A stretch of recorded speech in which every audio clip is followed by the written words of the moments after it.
Qual é o poder da astrologia? Olá, aprofundados, aqui Luiz Carvalho para mais um vídeo. Vamos falar hoje sobre Jeremias 10. Mas antes de falar aqui sobre astrologia, sobre os astros, os sinais no céu, se inscreva no nosso canal, compartilhe já de uma vez esse vídeo, que eu tenho certeza que você vai gostar desse vídeo. Dá aquele joinha.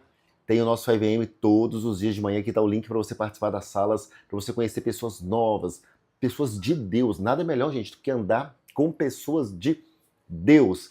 E meu canal também no Instagram, @evangelismo coragem. E o meu pessoal é @Luiz Carvalho Pro, Luiz com Z. Simbora então, gente, vamos direto ao assunto. Porque aqui, em Jeremias 10, o profeta está falando dos ídolos, está falando da destruição que vai vir.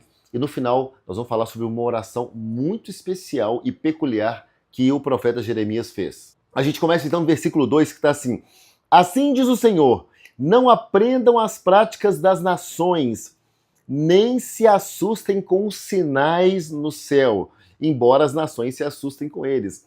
As nações antigamente, as nações pagãs que não eram de Cristo, ou seja, todas elas menos Israel, menos Judá, o povo de Deus, o povo hebreu, todos eles, a maioria, era muito ligado à astrologia, a sinais do céu, as estrelas, e aí criava zodíaco, várias coisas, e aí, sabe, mapa astral.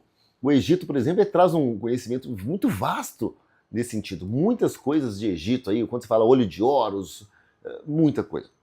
E aí, no versículo 3, Deus fala o que pensa sobre isso. Os costumes religiosos das nações são inúteis. Tudo isso é inútil. Ontem eu fiz um curso, por exemplo, de libertação na Escola Face do Leão, chamado Fundamentos da Libertação. E lá ele sempre cita as várias religiões que existem. Aí, nesse momento agora, eu não quero falar mal de, não quero atacar. A palavra certa é essa, não quero atacar nenhuma. Mas quando fala de espiritismo, de umbanda, de quimbanda, candomblé, quando fala de yoga, quando fala de idolatria na igreja através de santos, isso se encaixa aqui. Tudo isso são coisas inúteis, que não servem para nada. E a própria palavra de Deus diz que Deus é o único, só Ele salva. E hoje, na Nova Aliança, só Jesus salva. Todas essas coisas, gente, islamismo, budismo, tudo isso só leva a um lugar, a perdição. Só leva ao encontro com o demônio, ao encontro com o inimigo. Nada se compara a Deus. Pense nas outras religiões, budismo, Maomé, o Hare Krishna. Todos esses fundadores, todos esses ídolos estão mortos e nunca ressuscitou.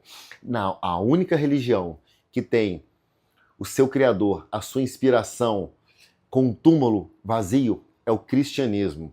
Jesus foi morto e crucificado, mas ao terceiro dia ele ressuscitou, para que todo que nele crê não pereça, mas tenha vida eterna.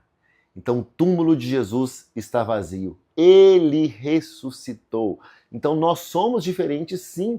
Por isso que nós somos perseguidos, porque o mundo jaz no maligno. Então o inimigo ele quer nos pegar, quer nos atacar, porque ele sabe que nós temos o caminho, a verdade e a vida, que é Jesus Cristo. Versículo 5 diz assim: Como espantalho numa plantação de pepinos, os ídolos são incapazes de falar e têm que ser transportados porque não conseguem andar. Não tenho medo deles, pois não podem fazer nem mal, nem bem. Então o profeta falando aqui, inspirado por Deus, é o seguinte, gente, sabe aqueles ídolos, estava falando aqui das pessoas que pegavam, né, pedaços de madeira, troncos de madeira e também de ouro, faziam as esculturas e tudo. O texto está dizendo assim, gente, eles são tão inúteis que nem andar eles conseguem. E aí uma pessoa pega um pedaço de madeira, palha lá, faz um objeto e as pessoas adoram aquele pedaço de madeira. Aí Deus está mostrando aqui, gente, como que isso é inútil. Como vocês podem ser retardados mentais, acéfalos, QI de ameba, como os amigos meus falavam, né, quando queria zoar alguém que estava se mostrando burro na sala de aula, falando, você é retardado, você é acéfalo, você é QI de ameba. Gente, é surreal. Só que hoje, em pleno mundo moderno, em pleno mundo com IA, com robótica, com tanta coisa moderna, tanta gente adorando ídolo, uma estátua de uma Nossa Senhora, com todo respeito a Maria, minha filha chama Maria, tá? Tem muito respeito a Maria, mãe de Jesus. Mas a imagem de Nossa Senhora é isso aqui, é inútil, vale nada. E quem adora uma estátua dela se torna como ela, muda, surda, cega e sem condição de fazer nada.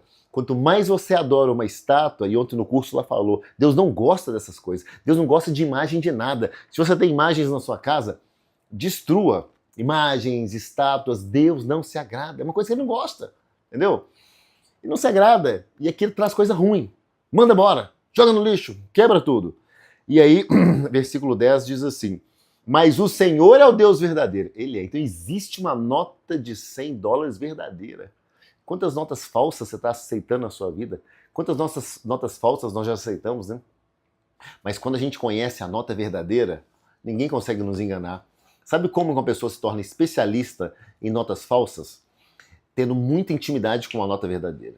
Porque quando você entende bem de uma nota verdadeira e alguém te entrega uma nota falsa, você já percebe. E muitas pessoas são enganadas com notas falsas porque não têm intimidade com a verdadeira. E no caso espiritual, o Deus verdadeiro. Então, quando você é de Jesus de verdade, quando você tem intimidade com Deus, você não cai fácil nessas ciladas do inimigo, nesses misticismos, nessas camisas com skit, com Batman, com essas coisas. Você sabe que isso aí é um ponto de contato. Você sabe que uma escultura de um elefante não é uma coisa que agrada a Deus. Você sabe que uma imagem de uma coruja é algo que Deus abomina. Você sabe.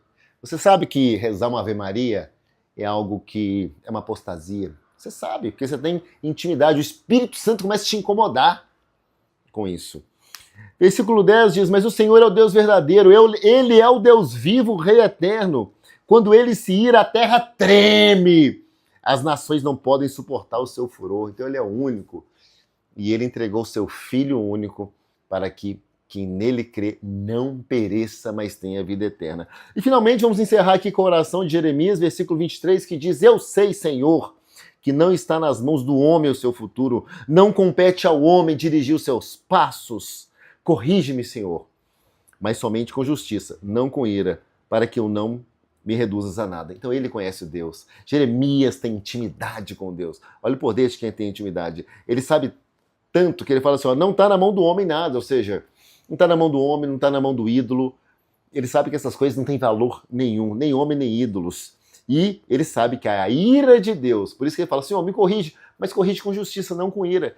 Porque quando o Senhor mostra sua ira, meu filho, sai de baixo. A terra treme, que você não receba a ira de Deus na sua vida. Vamos declarar junto essa palavra? Bom, eu falo e você fala. Vamos lá. Deus, eu me glorio somente no fato de te conhecer e saber que tu és o Senhor, que age com lealdade, com justiça e com retidão. Que esse seja o seu decreto do dia e a sua declaração eterna, que somente Ele é o Senhor. Que Deus te abençoe e até Jeremias 11.